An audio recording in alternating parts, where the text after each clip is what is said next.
ფიქრობ, რომ ასოციირების ხელშეკრულების გაფორმება საქართველოსთვის წინ გადადგმული ნაბიჯია, იმიტომ რომ მნიშვნელოვანი წარმატებების მიღწევა შეგვიძლია.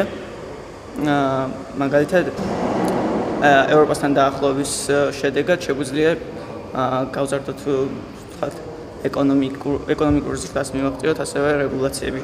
ევროპულმა რეგულაციებმა შეიძლება ხარისხი გავამჯობესოს და ვფიქრობ, ჩვენ ქვეყნისთვის ეს მნიშვნელოვანია. კარგია პირველ რიგში, იმიტომ რომ გაიხსნება ბაზარი სავარაუდოდ ქართული პროდუქციისთვის, რაც ქვეყნის ეკონომიკას შეეთყობა, ჩემი აზრით.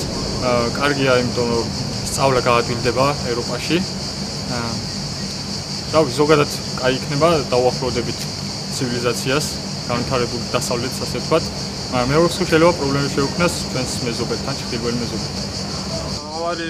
მან ის არის, რომ უბრალოდ არის რაღაც ახალი და ეს ხალხი ამას შეჩვეული არა და უხარია. თუ ერთი მხრივ კარგია თან შენგენის ზონა იხსნება და აქეთ ეგეთ ვირი ჩვენ, ანუ ახლა გაგაზრდოს ძირითადად ეს ინტერესი გვაქვს, რომ მოვიაროთ რაღაცა ევროპა და ყველაზე მნიშვნელოვანი დადებითი შედეგი რაც შეიძლება გამოიტანოს ევროპასთან ასოცირებამ ის არის, რომ ანუ საზოგადოება მივა უფრო ახლოს ევროკავშირში ჩამოყალიბებულ საზოგადოებასთან და ანუ დაიხვეწება ის რაც დასახვეწია და ანუ უფრო მაღალ დონეზე ავალთ ზოგადად როგორც საზოგადოება ვინაიდან ბევრი დრო მორჭმული და ბევრი ისეთი ტრადიციები და ცებები გვაქვს რომელიც არ უნდა გქონდეს